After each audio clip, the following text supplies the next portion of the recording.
Hallelujah. Hallelujah. Praise the Lord. ಕರ್ತನ ಪರಿಶುದ್ಧ ನಾಮಕ್ಕೆ ಸ್ತೋತ್ರವಾಗಲಿ. God bless the day in the presence of God. ಕರ್ತನ ಸನ್ನಿಧಾನದಲ್ಲಿ ಆಶೀರ್ವದಿಸಲ್ಪಟ್ಟಂತ ದಿನದಲ್ಲಿ ನಾವು ಸೇರಿ ಬಂದಿದ್ದೇವೆ. Open your Bibles to 1 Corinthians chapter 11 verse number 28. ಈ ಸಮಯದಲ್ಲಿ ಮೊದಲನೇ ಕೊರಿಂಥ ಪತ್ರಿಕೆ 11ನೇ ಅಧ್ಯಾಯ 28ನೇ ವಚನಕ್ಕೆ ನಿಮ್ಮ ಸತ್ಯವೇದವನ್ನು ತಿರುಗಿಸಿರಿ.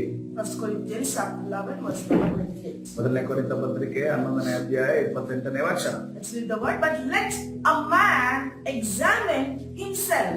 ನಾವು ವಾಕ್ಯವನ್ನ ಆ ವಾಕ್ಯದ ಮೊದಲನೇ ಭಾಗವನ್ನು ನೋಡಿಕೊಂಡು ಪ್ರತಿ ಮನುಷ್ಯನು ತನ್ನನ್ನು ಪರೀಕ್ಷಿಸಿಕೊಂಡವನಾಗಿ ಎಂದು ನಾವು ನೋಡ್ತಾ ಇದ್ದೇವೆ. Amen. Hallelujah. Now, the scripture says, ದೇವರ ವಾಕ್ಯ ಈ ರೀತಿಯಲ್ಲಿ ಹೇಳ್ತಾ ಇದೆ, don't examine others, ನೀವು ಇನ್ನೊಬ್ಬರನ್ನ ಪರೀಕ್ಷಿಸಬೇಡ್ರಿ, examine yourself. ನಿಮ್ಮನ್ನ ನೀವೇ ಪರೀಕ್ಷಿಸಿಕೊಳ್ಳಿರಿ ಅನ್ನೋದನ್ನ ದೇವರ ವಾಕ್ಯ ಹೇಳುತ್ತದೆ. See, it's a human nature that most of the times we examine others. ಮನುಷ್ಯನ ಸ್ವಭಾವವಾಗಿರುತ್ತದೆ, ನಾವು ಯಾವಾಗಲೂ ಕೂಡ ನಾವು ಇನ್ನೊಬ್ಬರನ್ನ ಪರೀಕ್ಷಿಸುತ್ತೇವೆ. But the word says, ಆದ್ರೆ ದೇವರ ವಾಕ್ಯ ಈ ರೀತಿಯಲ್ಲಿ ಹೇಳ್ತಾ ಇದೆ, it's not your duty to examine others, but your duty, your concern should be about checking on yourself.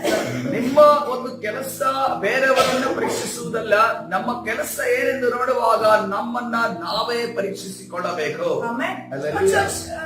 In my walk with God, ಸಭೆ, ನಾನು ದೇವರ ಜೊತೆ ನಡೆಯುವಂತ ಸಂದರ್ಭದಲ್ಲಿ I used to ask God, ನಾನು ದೇವರ ಬಳಿ ಈ ರೀತಿಯಲ್ಲಿ ಕೇಳುತ್ತೇನೆ, how do I go to the next level? ನಾನು ಮುಂದಿನ ಮಟ್ಟಕ್ಕೆ ನಾನು ಹೇಗೆ ಹೋಗಲಿ ಅನ್ನೋದನ್ನ ಕೇಳುವಂತ ಸಂದರ್ಭದಲ್ಲಿ How do I go to the next level of anointing? ನನ್ನ ಮುಂದಿನ ಒಂದು ಅಭಿಷೇಕದ ಮಟ್ಟಕ್ಕೆ ನಾನು ಎತ್ತಲ್ಪಡಬೇಕಾದರೆ ನಾನು ಏನು ಮಾಡಬೇಕು ಅನ್ನೋದನ್ನ ಕೇಳುತ್ತೇನೆ. What I used to sense in my spirit. ನನ್ನ ಆತ್ಮದಲ್ಲಿ ನಾನು ಈ ರೀತಿಯಲ್ಲಿ ನಾನು ನನಗೆ ಆ ದೇವರ ಆತ್ಮನ ಈ ರೀತಿಯಲ್ಲಿ ನುಡಿಯುವುದನ್ನು ನಾನು ಕೇಳಿಸಿಕೊಂಡೆ. Get into the personal introspection.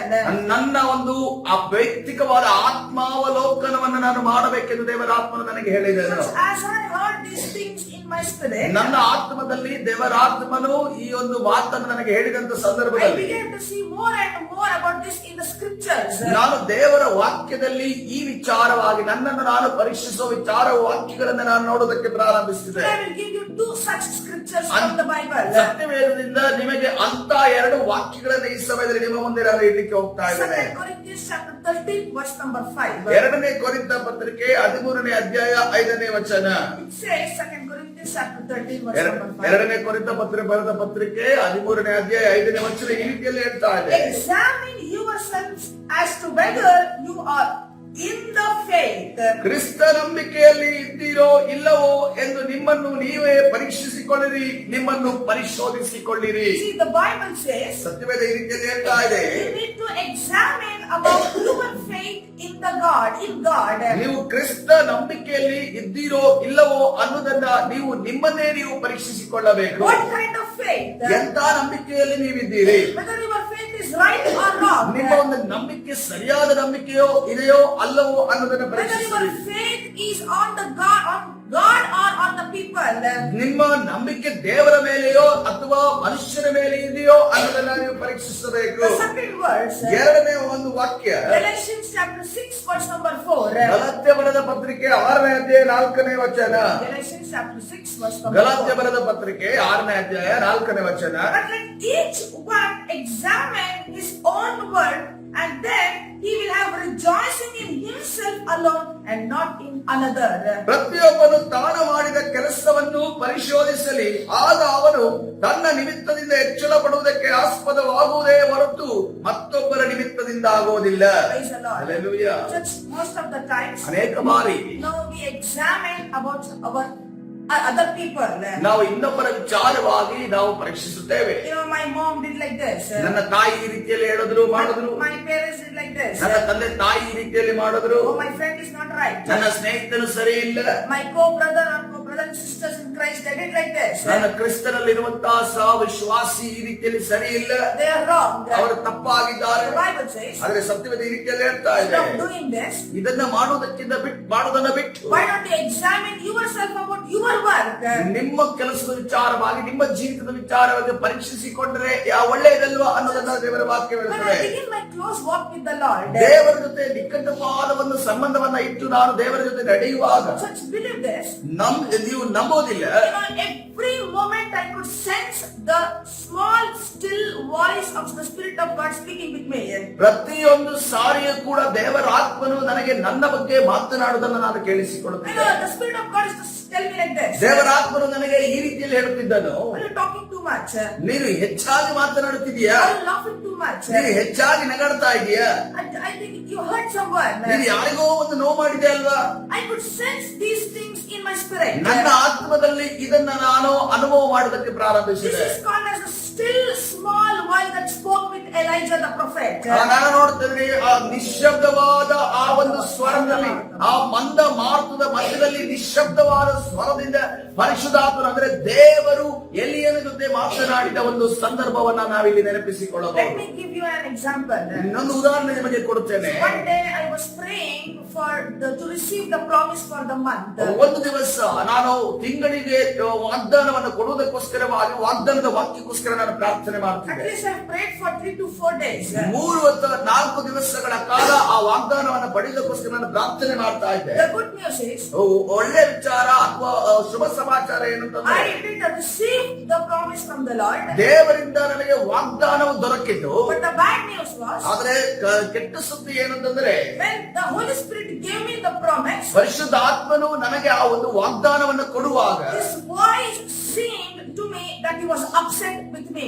ಆತನ ಸ್ವರ ನನ್ನ ಜೊತೆ ಬೇಸರಗೊಂಡಿತ್ತು ಅನ್ನೋದನ್ನ ನಾನು ಅನುಭವ ಮಾಡುವುದಕ್ಕೆ ಪ್ರಾರಂಭಿಸಿದೆ. Now the whole day I was thinking, ಆ ಒಂದು ದಿವಸ ಸಂಪೂರ್ಣ ದಿವಸ ನಾನು ಈ ರೀತಿಯಲ್ಲಿ ಆಲೋಚನೆ should I ಮಾಡುತ್ತಿದ್ದೆ. have to be happy that I received the word from the Lord? ನಾನು ದೇವರ ವಾಗ್ದಾನವನ್ನು ಹೊಂದಿದಕ್ಕೋಸ್ಕರವಾಗಿ ಸಂತೋಷ ಪಡಲ, Should I have to worry that the Holy Spirit was really upset with me? ಅಥವಾ ಪರಿಶುದ್ಧ ಆತ್ಮನು ನನ್ನ ಜೊತೆ ಯಾಕೆ ದುಃಖಗೊಂಡಿದ್ದಾನೆ ಅನ್ನೋದನ್ನ ನಾನು ಅದನ್ನ ಆಲೋಚನೆ ಮಾಡಿ ದುಃಖಗೊಳ್ಳಲ ಅಥವಾ ಚಿಂತೆಗೊಳ್ಳಲ ಅನ್ನೋದನ್ನ ಆಲೋಚನೆ ಮಾಡ್ತಾ ಇದ್ದೆ. Every person, ಪ್ರತಿಯೊಬ್ಬ ವ್ಯಕ್ತಿಯು ಕೂಡ he must have a discernment to whether know that the Holy Spirit is upset or not. ಪರಿಶುದ್ಧ ಆತ್ಮನು ಬೇಸರಗೊಂಡಿದ್ದಾನೋ ಅಥವಾ ನಮ್ಮಿಂದ ಸಂತೋಷಗೊಂಡಿದ್ದಾನೋ ಅನ್ನೋದನ್ನ ಕಂಡುಹಿಡಿಯುವಂತ ಆ ಸತ್ಯ ಅಸತ್ಯ ಆತ್ಮ ನಮ್ಮಲ್ಲಿ ಇರಬೇಕು. You know, not everyone can have this knowledge. ಪ್ರತಿಯೊಬ್ಬರಿಗೂ ಕೂಡ ಈ ಒಂದು ಜ್ಞಾನ ತಿಳುವಳಿಕೆಯನ್ನು ಹೊಂದಿಕೊಳ್ಳಲು ಸಾಧ್ಯವಿಲ್ಲ. For example, ಉದಾಹರಣೆಯಾಗಿ ನೋಡುವಾಗ, when your wife speak to you, ನಿಮ್ಮ ಹೆಂಡತಿ ನಿಮ್ಮ ಜೊತೆ when ಮಾತನಾಡುವಾಗ, your husband speak to you, ನಿಮ್ಮ ಗಂಡ ನಿಮ್ಮ ಜೊತೆ ಮಾತನಾಡುವಾಗ, so by their answer you will understand whether he or she is upset or not. ಅವರ ಒಂದು ಮಾತಿನ ಒಂದು ಉತ್ತರದಿಂದಲೇ ನಿಮಗೆ ಗೊತ್ತಾಗುತ್ತದೆ ಆಕೆ ಬೇಸರಗೊಂಡಿದ್ದಾಳ ಅಥವಾ ಆತನು ಬೇಸರಗೊಂಡಿದ್ದಾನೋ ಇಲ್ಲವೋ ಅನ್ನೋದನ್ನ ಗೊತ್ತಾಗುತ್ತದೆ. How is this possible? ಇದು ಹೇಗೆ ಸಾಧ್ಯ? Because you live together every day. ಯಾವಾಗಲೂ ಕೂಡ ನಿಮ್ಮ ಗಂಡ ಹೆಂಡತಿಯ ಜೊತೆ ನೀವು ಒಟ್ಟಿಗೆ ಜೀವಿಸುವವರಾಗಿದ್ರೆ ಅದಕ್ಕೋಸ್ಕರವಾಗಿ ನಿಮಗೆ ಗೊತ್ತಾಗ್ತದೆ. That's why you can understand every moment of your spouse. ಅದಕ್ಕೋಸ್ಕರವಾಗಿ ನಿಮ್ಮ ಸಂಗಾತಿಯ ವಿಚಾರವಾಗಿ ಎಲ್ಲಾ ಒಂದು ಕ್ಷಣಗಳ ವಿಚಾರವಾಗಿ ನಿಮಗೆ ಗೊತ್ತಾಗುವುದುಂಟು. Now how can you have the sense of the Holy Spirit? ಹಾಗಾದ್ರೆ ಪರಿಶುದ್ಧಾತ್ಮನ ಒಂದು ಆ ಒಂದು ಸಂಘ ಅಥವಾ ಅನ್ಯೋನ್ಯತೆಯ ಬಗ್ಗೆ ನಿಮಗೆ ಹೇಗೆ How ಗೊತ್ತಾಗ್ತದೆ? can you know whether God is happy or not with you? ದೇವರು ನಿಮ್ಮ ಜೊತೆ ಸಂತೋಷಗೊಂಡಿದ್ದಾರಾ, ದೇವರು ನಿಮ್ಮಲ್ಲಿ ಬೇಸರಗೊಂಡಿದ್ದಾರ ಅನ್ನೋದನ್ನ ಹೇಗೆ ತಿಳಿಯಲು ಸಾಧ್ಯ? Only when you walk with God in intimate relationship. ದೇವರ ಜೊತೆ ನಿಕಟವಾದ ಸಂಬಂಧವನ್ನು ಇಟ್ಟುಕೊಂಡು ನೀವು ಅನ್ಯೋನ್ಯತೆಯಿಂದ ದೇವರ ಜೊತೆ ನಡೆಯುವಾಗ ಇದು ಸಾಧ್ಯ. You know, the whole day I was worrying why the Holy Spirit, He gave me the word, He gave me the promise I was waiting for, but He's upset with me. ಸಂಪೂರ್ಣ ದಿನ ನಾನು ಇದನ್ನು ಆಲೋಚನೆ ಮಾಡ್ತೇನೆ. ದೇವರು ನನಗೆ ಯಾವ ಒಂದು ವಿಚಾರವಾಗಿ ನಾನು ಪ್ರಾರ್ಥನೆ ಮಾಡುತ್ತಿದ್ದೋ ಆ ವಾಗ್ದಾನದ ವಾಕ್ಯ ನನಗೆ ಕೊಟ್ಟಿದ್ದಾರೆ, ಆ ವಾಗ್ದಾನದ ಆಲೋಚನೆಯನ್ನು ಕೊಟ್ಟಿದ್ದಾರೆ. ಆದ್ರೆ ದೇವರ ಆತ್ಮನು ನನ್ನಲ್ಲಿ ಯಾಕೆ ದುಃಖಗೊಂಡಿದ್ದಾರೆ ಅನ್ನೋದನ್ನು ನಾನು ಆಲೋಚನೆ ಮಾಡ್ತಾ The ಇದ್ದೆ. same day, ಅದೇ ದಿವಸ by evening, ಒಂದು ಸಂಜೆಯ ಒಳಗಡೆ God had revealed what was my mistake with my mom. ದೇವರು ನನ್ನ ತಾಯಿಯ ಮುಖಾಂತರವಾಗಿ ನನ್ನ ತಪ್ಪು ಏನು ಎಂದು ದೇವರ ಆತ್ಮನು ತಿಳಿಸಿಕೊಟ್ಟನು. So then I corrected myself. ತದನಂತರ ನನ್ನನ್ನು ನಾನು ಪರಿಶೀಲಿಸಿಕೊಂಡೆ, ತದನಂತರ ನನ್ನನ್ನು ನಾನು ಸರಿಪಡಿಸಿಕೊಂಡೆ. This was a new thing in my life to learn, to know the voice and understand the voice of God. ನನ್ನ ಜೀವಿತದಲ್ಲಿ ಇದೊಂದು ಹೊಸ ವಿಚಾರವಾಗಿತ್ತು. ಪರಿಶುದ್ಧಾತ್ಮನ ಸ್ವರವನ್ನು ಅರ್ಥ ಮಾಡಿಕೊಳ್ಳುವುದು, ಪರಿಶುದ್ಧಾತ್ಮನು ದುಃಖಗೊಂಡಿದ್ದಾನೋ ಇಲ್ಲವೋ ಅನ್ನೋದನ್ನ ಅರ್ಥ ಮಾಡಿಕೊಳ್ಳುವುದು ನನಗೆ ಒಂದು ಹೊಸ ಅನುಭವ. This is the next level of walking with God. ದೇವರ ಜೊತೆ ನಡೆಯುವಂತ ಮುಂದಿನ ಮಟ್ಟ ಇದಾಗಿದೆ ಅನ್ನೋದನ್ನ ನಾವು So ಗಮನಿಸಬಹುದು. now how do you keep your relationship with God strong? ದೇವರ ಜೊತೆ ನೀವು ವಿಶೇಷವಾದ ಆ ಒಂದು ಸಂಬಂಧವನ್ನು ಹೇಗೆ ಇಟ್ಟುಕೊಳ್ಳಲು ಸಾಧ್ಯ? How can you make your relationship with God strong? ನಿಮ್ಮ ಒಂದು ಸಂಬಂಧವನ್ನ, ದೇವರ ಜೊತೆ ಇರುವ ಸಂಬಂಧವನ್ನ ಬಲಪಡಿಸಿಕೊಳ್ಳಲು ಹೇಗೆ ಸಾಧ್ಯ? By self-checking. ನಮ್ಮನ್ನ ನಾವು ಪರೀಕ್ಷಿಸಿಕೊಳ್ಳುವುದರ By ಮುಖಾಂತರ, examining ourselves. ನಮ್ಮನ್ನ ನಾವು ಪರಿಶೋಧಿಸಿಕೊಳ್ಳುವುದರ ಮುಖಾಂತರ. If you read Matthew chapter 7, ನೀವು ಮತ್ತಾಯನ ಸುವಾರ್ತೆ 7ನೇ ಅಧ್ಯಾಯವನ್ನು ಓದುವುದಾದರೆ, verses 1 to 5, 1ರಿಂದ 5 ವಚನಗಳನ್ನು ನೋಡುವುದಾದರೆ, Jesus is talking about self-inspection. ಯೇಸು ಕ್ರಿಸ್ತನು ನಮ್ಮನ್ನ ನಾವು ಪರೀಕ್ಷಿಸುವುದರ ವಿಚಾರವಾಗಿ ಅಲ್ಲಿ Now ಮಾತನಾಡುತ್ತಿದ್ದಾರೆ. let us read word by word. ಈಗ ವಾಕ್ಯ ಪ್ರತಿಯಾಗಿ ಆ ವಾಕ್ಯಗಳನ್ನು If you have ಓದಿಕೊಳ್ಳೋಣ. your Bibles, please open it. ಈ ಸಮಯದಲ್ಲಿ ನಿಮ್ಮ ಸತ್ಯವೇದವನ್ನು ತೆರೆಯಿರಿ. ಈ ಸಮಯದಲ್ಲಿ ಅದನ್ನು ಓದೋಣ. Church, as we read this now, ನಾವೀಗ ಈ ಒಂದು ವಾಕ್ಯಗಳನ್ನು ಓದುವಂತ ಸಂದರ್ಭದಲ್ಲಿ let us take it in our mind and heart. ನಮ್ಮ ಮನಸ್ಸಿಗೂ ನಮ್ಮ ಹೃದಯಕ್ಕೂ ಈ ವಾಕ್ಯಗಳನ್ನು ತೆಗೆದುಕೊಳ್ಳೋಣ. Let us begin to read. ಈ ಸಮಯದಲ್ಲಿ ವಾಕ್ಯವನ್ನು ಓದಿಕೊಳ್ಳೋಣ. Verse number 1. ಮೊದಲನೇ ವಚನ, It says, Lord Jesus Christ said, do not judge, you will be judged. ತೀರ್ಪು ಮಾಡಬೇಡ್ರಿ, ಹಾಗೆ ನಿಮಗೂ ತೀರ್ಪಾಗುವುದಿಲ್ಲ. Verse number 2. ಎರಡನೇ ವಚನ, For with the same judgment you pronounce, you will be judged, and with the same measure you use, it will be measured to you. ನೀವು ಮಾಡುವ ತೀರ್ಪಿಗೆ ಸರಿಯಾಗಿ ನಿಮಗೂ ತೀರ್ಪಾಗುವುದು, ನೀವು ಅಳೆಯುವ ಅಳತೆಯಿಂದಲೇ ನಿಮಗೂ ಅಳೆಯುವರು. Verse number 3. ಮೂರನೇ ವಚನ, If the Lord Jesus Christ is asking you, ದೇವರ ಕರ್ತನಾದ ಯೇಸು ನಿಮ್ಮ ಬಳಿ ಈ ರೀತಿಯಲ್ಲಿ ಕೇಳುತ್ತಿದ್ದಾನೆ, why do you look at the speck in your brother's eye, but fail to notice a beam in your own eye? ನೀನು ನಿನ್ನ ಕಣ್ಣಿನಲ್ಲಿರುವ ತೊಲೆಯನ್ನು ಯೋಚಿಸದೆ ನಿನ್ನ ಸಹೋದರನ ಕಣ್ಣಿನಲ್ಲಿರುವ ರವೆಯನ್ನು ಯೋಚಿಸುವುದಕ್ಕೆ? How can you say to your brother, let me take the speck out of your eye, while there is still a beam in your own eye? ನೀನು ನಿನ್ನ ಸಹೋದರನಿಗೆ ನಿನ್ನ ಕಣ್ಣಿನೊಳಗಿಂದ ರವೆಯನ್ನು ತೆಗೆಯುತ್ತೇನೆ ಬಾ ಎಂದು ಹೇಳುವುದು ಹೇಗೆ? ನಿನ್ನ ಕಣ್ಣಿನಲ್ಲಿ ತೊಲೆಯದೆಯಲ್ಲ. You, a hypocrite, first take the beam out of your eye, and then you will see clearly to remove the speck from your brother's eye. ಕಪಟಿಯೇ, ಮೊದಲು ನಿನ್ನ ಕಣ್ಣಿನೊಳಗಿಂದ ತೊಲೆಯನ್ನು ತೆಗೆದು ಹಾಕಿಕೋ, ಆಮೇಲೆ ನಿನ್ನ ಸಹೋದರನ ಕಣ್ಣಿನೊಳಗಿಂದ ರವೆಯನ್ನು ತೆಗೆಯುವುದಕ್ಕೆ ಚೆನ್ನಾಗಿ ಕಾಣಿಸುವುದು. Hallelujah. Hallelujah. Praise the Lord. ಆತನ ಪರಿಶುದ್ಧ ನಾಮಕ್ಕೆ ಸ್ತೋತ್ರವಾಗಲಿ. As believers, ನಾವು ವಿಶ್ವಾಸಿಗಳಾಗಿ, we as preachers and pastors, ನಾವು ಸೇವಕರು ಮತ್ತು ಸೇವಕಿಯರಾಗಿ, when we come along with other believers and other pastors, ನಾವು ಇನ್ನೊಬ್ಬ ವಿಶ್ವಾಸಿಗಳ ಜೊತೆ, ಇನ್ನೊಬ್ಬ ಸೇವಕರ ಜೊತೆ ಸಂಧಿಸಲು ಬರುವಾಗ, we need to stop comparing with others.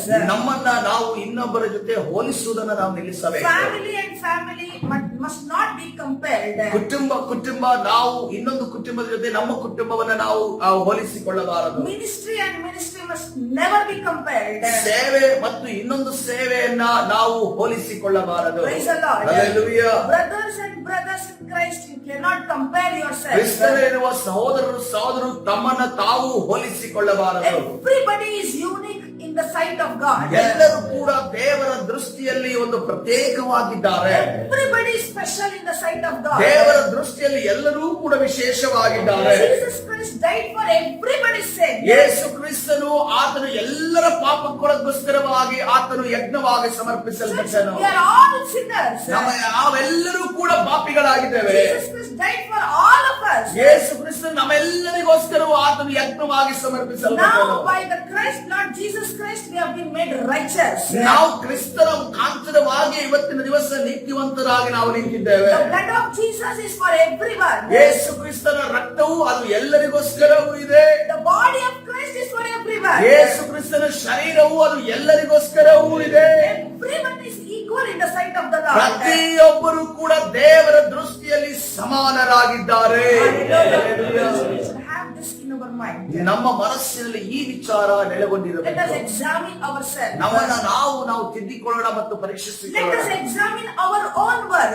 ನಮ್ಮ ಸ್ವಂತ ಕೆಲಸಗಳನ್ನ ನಾವು ಪರಿಶೋಧಿಸಿಕೊಳ್ಳೋಣ. From today onwards, ಇವತ್ತಿನ ದಿವಸದಿಂದ this is how you begin your day. ನಿಮ್ಮ ದಿವಸವನ್ನು ನೀವು ಈ ರೀತಿಯಲ್ಲಿ ಪ್ರಾರಂಭ ಮಾಡ್ರಿ. What am I going to do today? ಇವತ್ತಿನ ದಿವಸ ನಾನು ಏನನ್ನ ಮಾಡ್ಲಿಕ್ಕೆ ಹೋಗ್ತಾ ಇದ್ದೇನೆ? How do I speak? ನಾನು ಹೇಗೆ ಮಾತನಾಡಲಿಕ್ಕೆ ಹೋಗ್ತಾ What ಇದ್ದೇನೆ? are my works? ನನ್ನ ಕೆಲಸಗಳು ಏನಾಗಿದ್ದಾವೆ? What are my thoughts? ನನ್ನ ಆಲೋಚನೆಗಳು What ಏನಾಗಿದ್ದಾವೆ? is my focus? ನನ್ನ ಒಂದು ದೃಷ್ಟಿ ಎಲ್ಲಿದೆ? What is my stand? ನಾನು ಯಾವ ಒಂದು ಮಾತಿನಲ್ಲಿ ನಾನು ನಿಲ್ಲಬೇಕು? Where do I trust? ಎಲ್ಲಿ ಯಾರದರ ಮೇಲೆ ನಾನು ಭರವಸೆ I ಇಡಬೇಕು? trust in the Lord. ನಾನು ದೇವರ ಮೇಲೆ ಭರವಸೆ ಇಡುತ್ತೇನೆ. Hallelujah. Praise the Lord. ಕರ್ತನ ಪರಿಶುದ್ಧ Church, ನಾಮಕ್ಕೆ from today onwards, ಇವತ್ತಿನ ದಿವಸದಿಂದ you will examine yourself. ನಿಮ್ಮನ್ನ ನೀವು When you ಪರೀಕ್ಷಿಸಿಕೊಳ್ಳುವವರಾಗಿದ್ದೀರಿ. begin to examine yourself, ಯಾವಾಗ ನಿಮ್ಮನ್ನ ನೀವು ಪರೀಕ್ಷಿಸಿಕೊಳ್ಳುತ್ತೀರೋ the Holy Spirit will begin to speak with you. ಪರಿಶುದ್ಧ ಆತ್ಮನ ನಿಮ್ಮ ಜೊತೆ ಮಾತನಾಡಲು He ಪ್ರಾರಂಭಿಸುತ್ತಾರೆ. will reveal to you what is your mistake and what is not. ಆಗ ಪರಿಶುದ್ಧ ಆತ್ಮನು ನಿಮಗೆ ನಿಮ್ಮ ತಪ್ಪು ಏನು ತಪ್ಪಲ್ಲದ್ದು ಏನು ಅನ್ನೋದನ್ನ ದೇವರು ನಿಮಗೆ ಪ್ರಕಟಿಸಲು Church, if ಪ್ರಾರಂಭಿಸುತ್ತಾರೆ. you want to improve your tomorrows, ನಿಮ್ಮ ನಾಳೆಗಳನ್ನ ನೀವು ಸುಧಾರಿಸಲು ಬಯಸುವುದಾದರೆ today you should know what is your wrong. ಇವತ್ತಿನ ದಿವಸ ನಿಮ್ಮ ತಪ್ಪುಗಳು ಏನು ಅನ್ನೋದನ್ನ ನೀವು ಅರ್ಥ ಮಾಡಿಕೊಳ್ಳಬೇಕಾಗಿದೆ. Today becomes better. ಒಂದು ವೇಳೆ ಇವತ್ತಿನ ದಿವಸ ಅದು ಉತ್ತಮವಾದದ್ದು ಆಗುತ್ತಾ ಹೋದರೆ So that tomorrow will become the best. ಆ ನಾಳೆ ದಿವಸ ಅದು ಉತ್ತಮಕ್ಕಿಂತ ಉತ್ತಮವಾದ ಒಂದು ಸ್ಥಾನಕ್ಕೆ ಹೋಗುತ್ತದೆ. This is the secret. ಇದು ಇರುವಂತ ರಹಸ್ಯವಾಗಿದೆ. Hallelujah. Hallelujah. Self-check, self-examine. ನಮ್ಮನ್ನ ನಾವು ಪರೀಕ್ಷಿಸಿಕೊಳ್ಳೋಣ, ನಮ್ಮನ್ನ ನಾವು ಪರಿಶೋಧಿಸಿಕೊಳ್ಳೋಣ. God bless you. ದೇವರು ನಿಮ್ಮನ್ನ ಆಶೀರ್ವದಿಸಲಿ. According to this word of God. ಈ ದೇವರ ವಾಕ್ಯದ ಪ್ರಕಾರವಾಗಿ ನಿಮ್ಮನ್ನ ದೇವರ Especially ಆಶೀರ್ವದಿಸಲಿ. according to 1 Corinthians chapter 11 verse number 28. ಮೊದಲನೇ ಕೊರಿಂಥ ಪತ್ರಿಕೆ 11:28 ವಚನದ ಪ್ರಕಾರವಾಗಿ, Galatians chapter 6 verse number 4. ಅದೇ ರೀತಿ ಗಲಾತ್ಯ ಬರೆದ ಪತ್ರಿಕೆ 6ನೇ ಅಧ್ಯಾಯ 4ನೇ ವಚನದ ಪ್ರಕಾರವಾಗಿ ದೇವರು ನಿಮ್ಮನ್ನೆಲ್ಲರನ್ನು ಆಶೀರ್ವದಿಸಲಿ.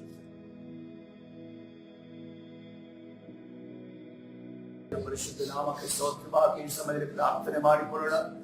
ಪರಿಶುದ್ಧನಾದ ದೇವರೇ, ನಿನ್ನ ನಾಮಕ್ಕೆ ಸ್ತೋತ್ರವಾಗಲಿ. ಕರ್ತನೇ, ಈ ಬೆಳಗಿನ ಜಾವದಲ್ಲಿ ನಿನ್ನ ಸಾನ್ನಿಧ್ಯದಲ್ಲಿ ಸೇರಿ ಬರುವುದಕ್ಕೆ ಕೊಟ್ಟಂತ ನಿನ್ನ ಮಹಾಕೃಪೆಗಾಗಿ ನಿನಗೆ ಸ್ತೋತ್ರ. ಯೇಸುವೇ ಕರ್ತನೇ, ಇವತ್ತಿನ ದಿವಸ ನಮ್ಮನ್ನು ನಾವು ಪರೀಕ್ಷಿಸಿಕೊಳ್ಳುವುದರ ವಿಚಾರವಾಗಿ, ನಮ್ಮ ಆಲೋಚನೆ, ನಮ್ಮ ಮಾತುಗಳು, ನಮ್ಮ ಕ್ರಿಯೆಗಳ ವಿಚಾರವಾಗಿ ಪರೀಕ್ಷಿಸಿಕೊಳ್ಳುವುದರ ವಿಚಾರವಾಗಿ ನಮಗೆ ಆಲೋಚನೆಯನ್ನು ಕೊಟ್ಟಿದ್ದೀಯಾ. ಈ ಆಲೋಚನೆಯನ್ನು ನಾವು ಗಂಭೀರವಾಗಿ ಇವತ್ತಿನ ದಿವಸ ನಮ್ಮ ಜೀವಿತದಲ್ಲಿ ತೆಗೆದುಕೊಳ್ಳುವಾಗ ಸಹಾಯ ಮಾಡುತ್ತಪ್ಪ. ಕರ್ತನೇ ರಾಜ, ಈ ಒಂದು ವಿಚಾರವಾಗಿ ನಮ್ಮ ಜೊತೆ ನೀನು ಮಾತನಾಡು, ನಮ್ಮ ಬಗ್ಗೆ ನೀನು ತಿಳಿಸಿಕೊಡು. ನಮಗೆ ಕರ್ತನೆ ತಿಳಿಯದ ವಿಚಾರಗಳನ್ನ ಪ್ರಕಟಪಡಿಸು ಏಸಪ್ಪ. ಅನೇಕ ಬಾರಿ ತಿಳಿಯದೆ ಕರ್ತನೆ ಅನೇಕ ತಪ್ಪುಗಳು, ಕರ್ತನೆ ಮಾತುಗಳು, ಕರ್ತನೆ ಆಲೋಚನೆಗಳು ಬರುವುದುಂಟು. ಆದರೆ ಸ್ವಾಮಿ ಪರಿಶುದ್ಧಾತ್ಮನೇ, ನೀನು ಎಲ್ಲವನ್ನ ತಿಳಿದುಕೊಂಡಿದ್ದೀಯ ದೇವರೇ, ನೀನು ಎಲ್ಲವನ್ನು ತಿಳಿದುಕೊಂಡಿದ್ದೀಯ. ಇವತ್ತಿನ ದಿವಸ ನಮಗೆ ಪ್ರಕಟಪಡಿಸುವುದಕ್ಕಾಗಿ ಸ್ತೋತ್ರ. ಕರ್ತನೆ, ಸೈತಾನನು ಅನೇಕ ನಮ್ಮ ಕರ್ತನೆ ರಾಜ ಈ ಒಂದು ಕರ್ತನೆ ತಪ್ಪುಗಳ ನಿಮಿತ್ತವಾಗಿ ಆತನ ಹಿಡಿದಿಟ್ಟಿರುವುದುಂಟು ಏಸಪ್ಪ. ಇವತ್ತಿನ ದಿವಸ ಎಲ್ಲ ಬಂಧನಗಳು ಮುರಿಯಲ್ಪಡಲಿ ಯೇಸುವಿನ ನಾಮದಲ್ಲಿ. ಕರ್ತನೆ, ಇವತ್ತಿನ ದಿವಸ ನಮ್ಮನ್ನ ನಾವು ಪರೀಕ್ಷಿಸಿಕೊಳ್ಳುವುದರ ಮುಖಾಂತರ ನಾವು ಬಿಡುಗಡೆಯನ್ನ ಸ್ವತಂತ್ರವನ್ನ ಹೊಂದಿಕೊಳ್ಳುವ ಕಾರ್ಯ ಮಾಡು. ನಮ್ಮ ವಿರುದ್ಧವಾಗಿ ಕರ್ತನೆ ಈ ಒಂದು ವಿಚಾರದಲ್ಲಿ ನಾವು ಕರ್ತನೆ ದೃಷ್ಟಿ ಹರಿಸದಂತೆ ಗಮನಿಸದಂತೆ ಮಾಡಿರುವಂತಹ ಎಲ್ಲಾ ಸೈತಾನನ ಕಾರ್ಯಗಳನ್ನ ನಜರೇತಿನ ಯೇಸುವಿನ ನಾಮದಲ್ಲಿ ಬಂಧಿಸಿ ಮುರಿದಾಡ್ತಾ ಇದ್ದೇವೆ. ಬಿಡುಗಡೆ ಉಂಟು ಮಾಡಿ ನಮ್ಮನ್ನೆಲ್ಲರನ್ನ ನಡೆಸು. ಕರ್ತನಾದ ಯೇಸು ಸ್ವಾಮಿ ಹೆಸರಲ್ಲಿ ಪ್ರಾರ್ಥಿಸಿ ಹೊಂದಿಕೊಳ್ತೇನೆ, ಜೀವ ಉಳ್ಳ ತಂದೆಯೇ, ಆಮೆನ್.